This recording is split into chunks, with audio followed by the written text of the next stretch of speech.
Are you in shape? Well, probably. I guess a better question, what shape are you in? When I was younger, I was more of an apple shape.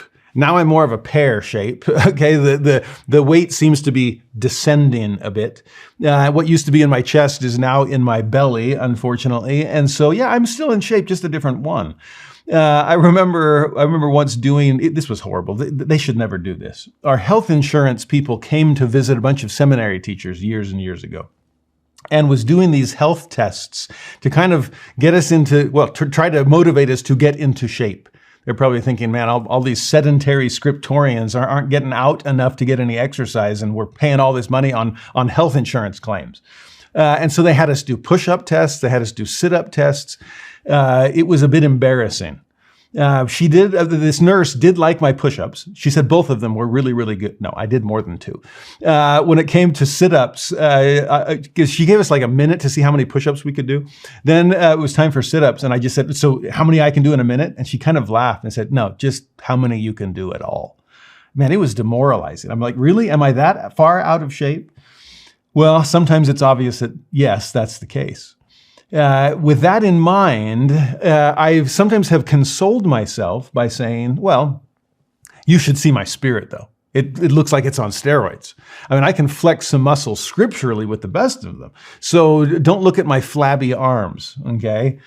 Well, that's not sufficient. That's a poor excuse for allowing the physical body to atrophy, even if your spiritual body seems to be getting the work out of its lifetime. The verse I have in mind is in section 88, and it should jolt us into the realization that we ought to hit the gym now and then. It's verse 15, but I want to start with verse 14, where the Lord says this, "Now verily I say unto you, that through the redemption which is made for you is brought to pass the resurrection from the dead." Now, resurrection, now we're thinking body, because it's a bodily, physical resurrection we believe in. Ask Jesus about that, okay? But in the context of resurrection and redemption, he then gives an incredible definition in verse 15. "And the spirit and the body are the soul of man." And then back to the idea of the resurrection. The resurrection from the dead is the redemption of the soul.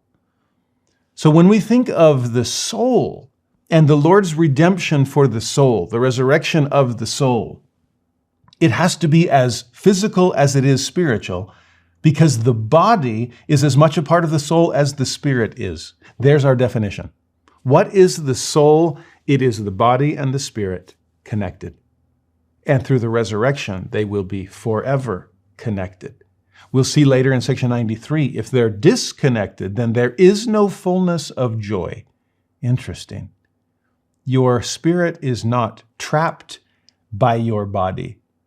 It is exalted by it. And vice versa, hopefully. There's an interesting contrary that must be proven here. The body and the spirit. The mind and the heart. The temporal and the spiritual, all of these things. Think about our doctrine, which is deep on this topic. Divine embodiment. That's not an oxymoron, no contradiction of terms. We'll see in section 130 that God, the Father, and Jesus Christ both have bodies of flesh and bone as tangible as ours is. That's amazing. In the book of John, the resurrected Jesus eats with the apostles. In the book of Luke, he does that too. In fact, Luke, who's a doctor, seems fascinated by the physicality of Christ's resurrection. Probably sitting there going, how does that even work? I'm a doctor. I've seen bodies. I kind of know how they work. And I know when they don't work, namely death. There's no recovery from that. How did Jesus do that? He talks about Jesus, Luke writes about Jesus eating with the apostles. He writes about Jesus entering a room when the door was closed. How does that even work? Physicality, material, what? When the apostles look at and are freaked out going, this must be a ghost because we saw you dead. We laid you down buried or in the tomb. And Jesus says, handle me and see, because a spirit hath not flesh and bones as you see me have. There is divine embodiment still. the way Paul describes it, to a bunch of Greeks that are trying to eliminate the body, Paul says, oh no, it's not that we want to be unclothed. We want to be clothed upon. Unclothed, like separate from the body, just the naked spirit. Oh, that's the ideal form. No, it isn't. Spirit must have body to receive fullness of joy. Spirit must have body to even be a soul at all. Think about that. Joseph Smith taught that any being that has a body has power over beings that do not. Think about the herd of Gadarene swine, legion, the devil, that wants any body at all. It's better than none. Fascinating. So, if we're struggling with our body, I bet it's having an effect on the spirit, and vice versa. I've learned that if I can develop discipline in one aspect of my life, it helps me develop discipline in other aspects as well. So you want to do some spirit work? Great. Include some body work. If you want to do soul work, we've got to be equally engaged in the two. So go on a hike, hit the gym, do some yoga, do a cold plunge, do something physical. Feel that you are not just in a body, but you are a body. And it is every bit as much of who you are as your spirit. Together they're the soul. Now remember, Jesus is teaching this in the context of resurrection and redemption. No wonder the resurrection is so important. We have to get our body back. But notice what he says in verse 17 through 20. Because this even applies to the earth that we're standing on. The redemption of the soul is through him that quickeneth all things, in whose bosom it is decreed that the poor and the meek of the earth shall inherit it. Therefore it must needs be sanctified from all unrighteousness, that it may be prepared for the celestial glory. For after it hath filled the measure of its creation, it shall be crowned with glory, even with the presence of God the Father, that bodies who are of the celestial kingdom may possess it forever and ever. For this intent was it made and created, and for this intent are they sanctified. Think about the resurrection of Mother Earth. We see her embodied and personified, anthropomorphized, if you want to put it that way, in the visions of Enoch, Moses chapter 6 and chapter 7. And the earth that is suffering, the earth that seems to be dying under our watch, will someday be resurrected. To think about the end of the world, the destruction of planet Earth in some ways, but to prepare it to become the celestial kingdom. This earth we're on, will become the celestial kingdom for its inhabitants, those that are made worthy through Jesus Christ for that gift. The earth itself is being prepared for celestial glory. It will be sanctified. And what does it take? It must fill the measure of its creation, if it's ever to be crowned with glory. That we might need to add that to our conversation in section 76. What does it take to receive the celestial kingdom? Do what you were designed to do. Live up to your divine potential. Fill the measure of your creation. Who are you? Who made you? What did God make you to be? It's going to be that way with the earth. Remember, 10th article of faith. The earth will be renewed and receive its paradisiacal glory. I want to stay here for that, okay?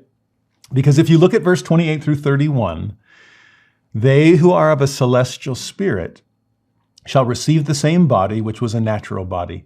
Even ye shall receive your bodies, so physical resurrection again, and your glory shall be that glory by which your bodies are quickened. Now, quickened means to be made alive again, so to be resurrected. My glory is going to be the glory that resurrects my body. So it's not just celestial, terrestrial, and telestial kingdoms, it's celestial, terrestrial, and telestial bodies. They all surpass the physical fallen body we have right now, the lack of glory we are now experiencing. But that's a fascinating insight. If you keep reading, he says, ye who are quickened by a portion of the celestial glory shall then receive of the same, even a fullness. And they who are quickened by a portion of the terrestrial glory shall then receive of the same, even a fullness. And also they who are quickened by a portion of the telestial glory shall then receive of the same, even a fullness. So there it is. Sun, moon, stars, celestial, terrestrial, telestial, degrees of glory, but also degrees of resurrection. It's almost like what kind of glory can I handle? We'll see more of that in just a moment.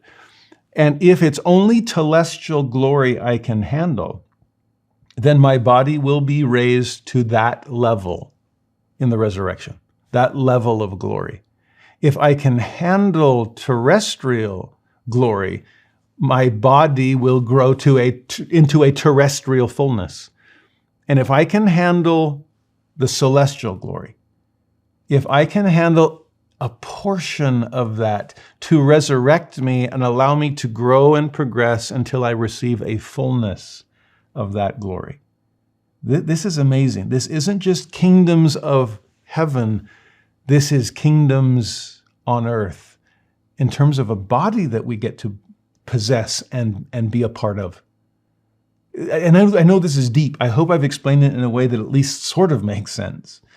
In some ways, I'm thinking of people that I know who have bodies that don't seem very celestial, or even terrestrial, or maybe even telestial, trapped in what others might consider a body with no glory at all. And yet to be clothed upon, to have that promise, to recognize that redemption and resurrection can reassure us that we will someday have a body that surpasseth all understanding in glory. It will be as flawless as the spirit with which it becomes the soul. So to think of my friends, Cindy Otis and Brandon Squires, who I taught in seminary 25 years ago, both in wheelchairs. They won't be rolling around the celestial kingdom. They will be running, leaping, soaring. To think about Jenny Sato, a friend from college, or Jill McCauley, a close friend right now, whose bodies sometimes feel like burdens to them because they cannot do what the spirit inside wishes they could. Well, that is only a temporary problem. And the verses that we are seeing here hold out incredible hope for a glorious future. Glorious for the spirit, but also glorious for the body, because together that is glorious for the soul.